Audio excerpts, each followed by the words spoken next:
There's so many new beauty releases happening all the time, so we gathered some of the most hyped products to test for ourselves.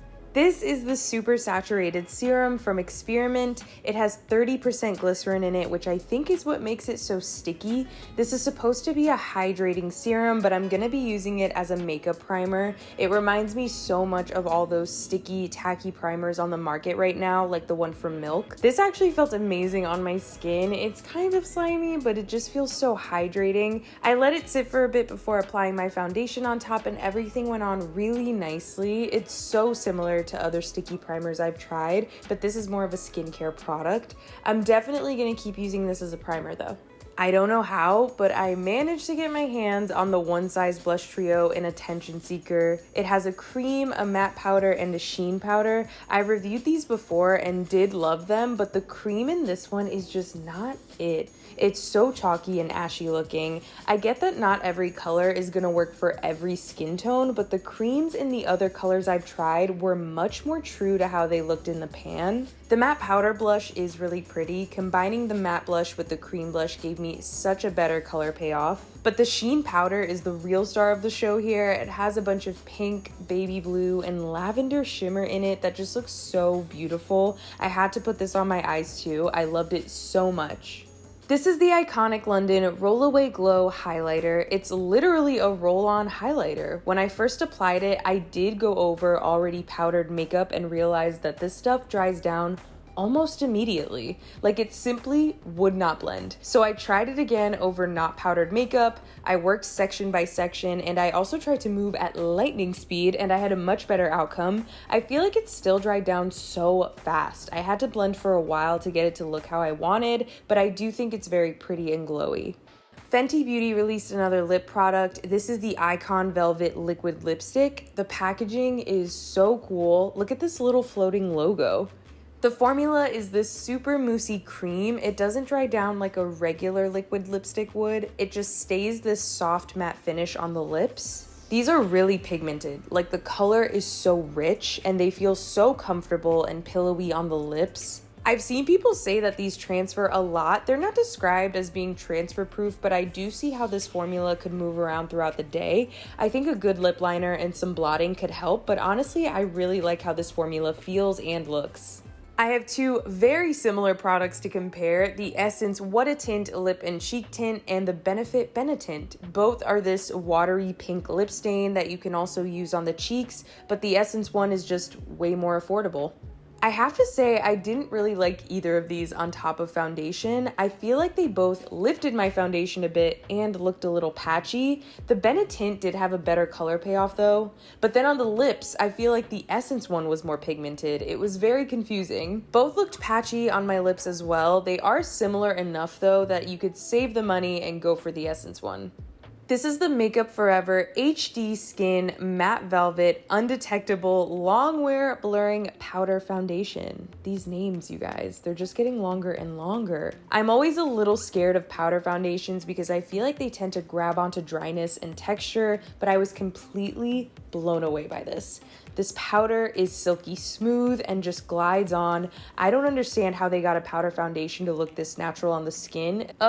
It's just so beautiful, and it smooths out all my problem areas. The coverage is also buildable. My other makeup went on top of this really nicely. I even did concealer over the powder and it blended out just fine. This is a new favorite for me. This is the Kaja Jelly Charm Glazed Lip Stain and Blush. It comes with this super cute keychain. This feels really nice and hydrating on the lips, but I don't think it has great color payoff. The stain it leaves behind is also pretty subtle. I don't think this is a serious cheek product. It's almost like too glossy to be a blush, and it lifted a lot of the product I already had on.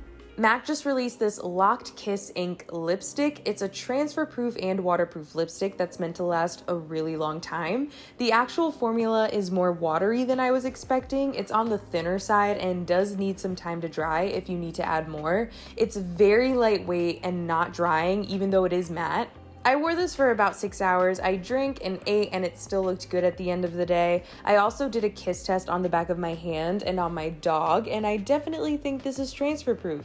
I'm seeing formulas like this everywhere nowadays, so this isn't really special, but it does work. I think the Patrick Ta Major Glow Highlighting Mist was one of the first products to ever be released by the brand, but I've never tried it. This is essentially a highlighter in a can. I got the Duo, which comes with a mini mist and this fan to help you get a more precise application.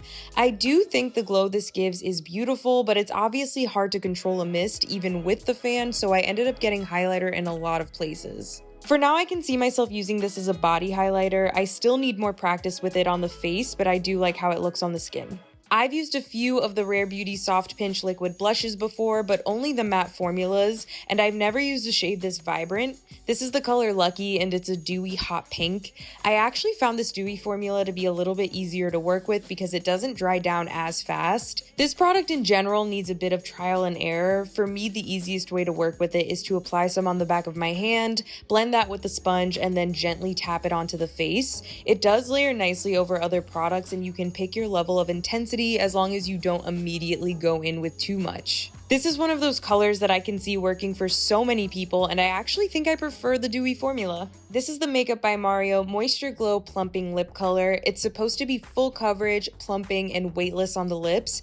I would say it's one of those three things. It is super moisturizing and feels good on the lips, but unfortunately the coverage was really streaky. I had to do a couple layers to give me the coverage I wanted. It was settling a little bit in my lines. I also didn't see or feel any plumping effect. I do want to try a more nude shade to see if those are any better, but for right now, I think this is just an okay lip gloss. This is the Glow Recipe Strawberry BHA Pore-Smooth Blur Drops. You can use this as a serum or a primer. On my bare skin, I can definitely see some blurring, especially in the area by my nose where I feel like I have the most visible pores. However, as a primer, I absolutely hate this. I used products I know work well and look great every single time, but on top of this primer, everything was just looking bad. My makeup was so patchy and it made my products pill up. I can see myself using this to help me control my oil on my no makeup days, but as a primer, absolutely not. I've been seeing these angel wing lashes all over TikTok and really wanted to try them. If you've ever seen me apply fake lashes, you know I'm terrible at it, but this style is so cute to me. It's very Disney princess.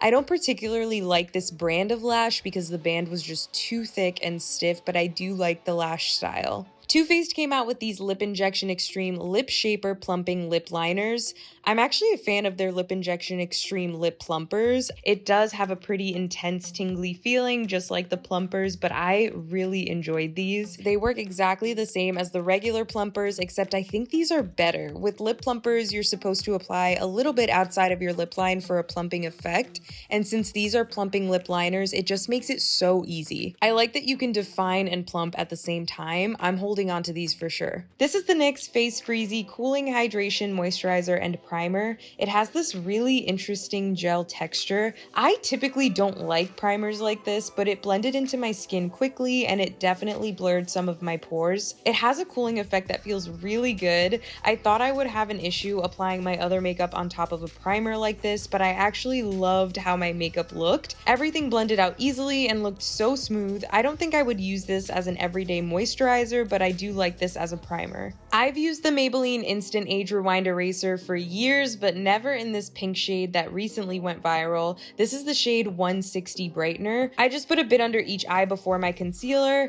The second I started blending it out, it brightened so much. Next time I think I would go in with a little less because it's an intense brightener, but I think it looked okay once I applied my concealer on top. The Instant Age Rewind formula has always been really good. My concealer always creases eventually because I have a lot of lines, but once this concealer dries, my creasing is so minimal. It also had great coverage even before I applied my concealer. This is the new Milk Makeup Pore Eclipse Mattifying and Blurring Setting Spray. It's supposed to give you a soft focus finish and control oil, something I definitely need help with. I really like the mist on this. It's super fine. I feel like I noticed a soft focus effect after setting my makeup. It is a little too matte looking for me. I like a little bit of dewiness, but it didn't make my makeup look dry or crusty. I did a check-in about 5 hours later and was actually really impressed with how it controlled my oil. My nose and my forehead are usually so oily within a few hours, but I still looked matte and all of the makeup was still visible on my face.